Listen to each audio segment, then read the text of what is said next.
होली, ये नाम सुनते ही मन में क्या आता है? रंग, गुलाल, पिचकारी और ढेर सारी मस्ती, है ना? लेकिन क्या होली सिर्फ इतनी ही है या इसके रंगों के पीछे कुछ और भी गहरा मतलब छुपा है? आज हम बस यही जानने वाले हैं। तो चलिए इस रंगों के त्योहार की कहानी में थोड़ा और गहराई से उतरते हैं।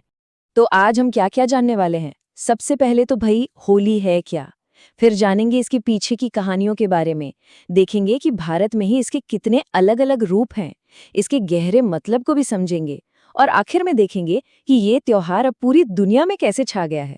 तो बस तैयार हो जाइए। तो चलिए शुरू करते हैं सबसे बेसिक सवाल से, एक इंट्रोडक्शन कि आखिर होली है क्या? अच्छा, रंगों का त्योहार, ये सुनते ही जहन में क्या तस्वीर बनती है? वही हर तरफ उड़ता गुलाल, पानी से भरे गुब्बारे, नाच गाना, है ना? और ये गलत भी नहीं है, बिल्कुल। पर कहानी यहीं खत्म नहीं होती। असल में ये तो बस एक शुरुआत है। तो असल में होली है क्या? ये त्योहार है वसंत के स्वागत का, बुराई पर अच्छाई की जीत का और सबसे जरूरी एकता और प्यार की भावना का। इसे मनाया जाता है हिंदू कैलेंडर के फाल्गुन महीने की पूर्णिमा के दिन।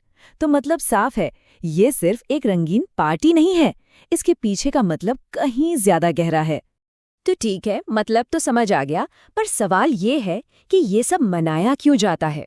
और इसका जवाब हमें मिलता है उन पुरानी, बहुत ही दिलचस्प कहानियों में।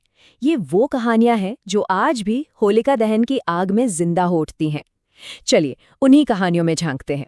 सबसे फेमस कहानी वो शुरू होती है एक बहुत ही घमंडी राजा से।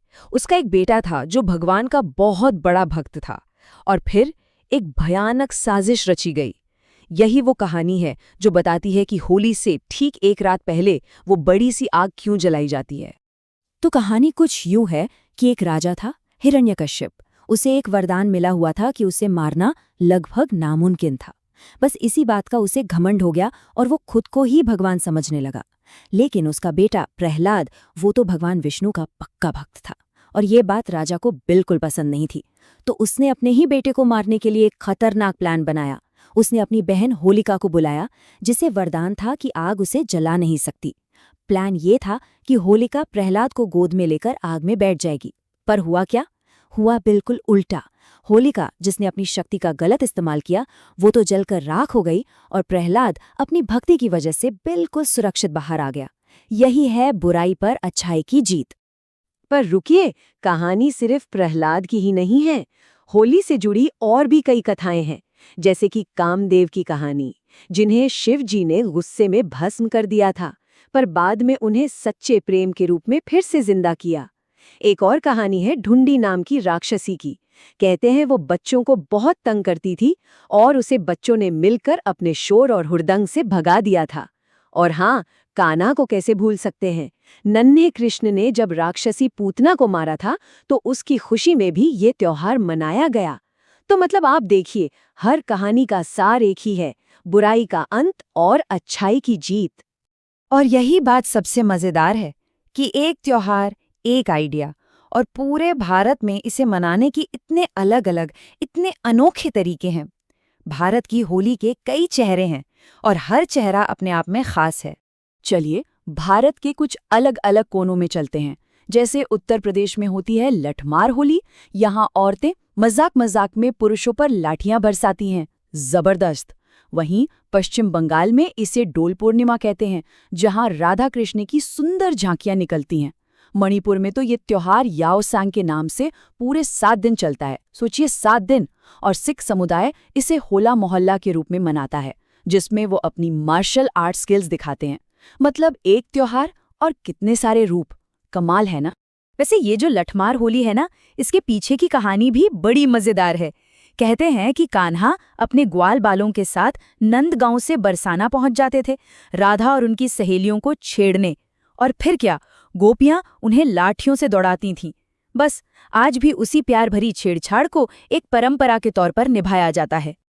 अगर कभी मौका मिले तो बरसाना के रंगीली गली में इसे जरूर देखिएगा। माहौल ही अलग होता है। और सुनिए, इससे एक दिन पहले होती है लड्डू होली। जी हाँ, सही सुना, लड्डू होली, जिसमें एक दूसरे पर रंग नहीं बल्कि लड्डू फेंके जाते हैं। इससे ज्यादा मीठा त्योहार और क्या हो सकता है कि नहीं? तो कहानियां हो गई, रिवाज हो गए, पर क्या होली का कोई और मतलब भी है?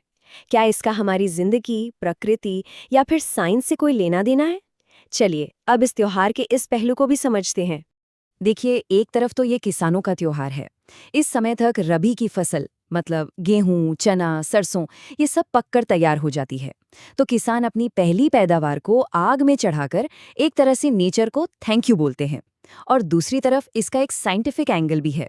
होलिका की आग जब जलती है तो उसकी गर्मी आसपास के बैक्टीरिया को मार देती है, जो अक्सर मौसम बदलने के टाइम पर बढ़ते हैं।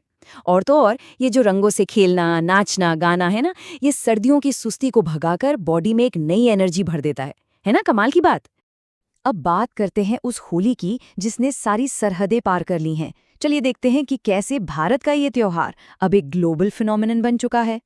क्या आप सोच सकते हैं, अमेरिका में एक जगह है यूटा, वहाँ फेस्टिवल ऑफ कलर्स के नाम से होली मनाई जाती है और उसमें हजारों लोग आते हैं। ये भारत के बाहर होने वाले सबसे बड़े होली सेलिब्रेशंस में से एक है। मतलब कमाल ही है। और ये सिर्फ यूटा की बात नहीं है। चाहे न्यूयॉर्क हो, लंदन का फेमस ट्रैफल्गर स्क्वायर हो या फिर ऑस्ट्रेलिया का सिडनी, हर जगह होली एक बड़े म्यूजिक और डांस फेस्टिवल का रूप ले चुकी है, जहां लोग बॉलीवुड की धुनों पर थिरकते हैं और एक दूसरे को रंगों में डुबो देते हैं। और अपने पड़ोसी देश नेपाल को भी नहीं भूलना चाहिए। वहां भी होली एक बहुत बड़ा त्योहार है। इसे फागु पूर्णिमा के नाम से जानते हैं और वहां भी ये कई दिनों तक चलता है। ये दिखाता है कि इस त्योहार की जड़ें कितनी गहरी हैं। तो इन सब बातों का निचोड़ क्या है? होली का असली मैसेज क्या है? इसका मैसेज है प्यार, एकता और भाईचारा। एक ऐसा मैसेज जो किसी देश या धर्म की सीमाओं में नहीं बंधा है और आज ये पूरी दुनिया को एक ही रंग में रंग रहा है। तो एक पुरानी कहानी से लेकर एक ग्लोबल म्यूजिक फेस्टिवल तक होली ने कितना लंबा सफर तय कर लिया है। अब सोचने वाली बात यह है कि आगे चलकर होली का अगला रूप क्या होगा। ये सवाल हमें याद दिलाता है कि त्योहार वही रहता है, बस उसकी आत्मा नए नए तरीकों से जिंदा रहती है।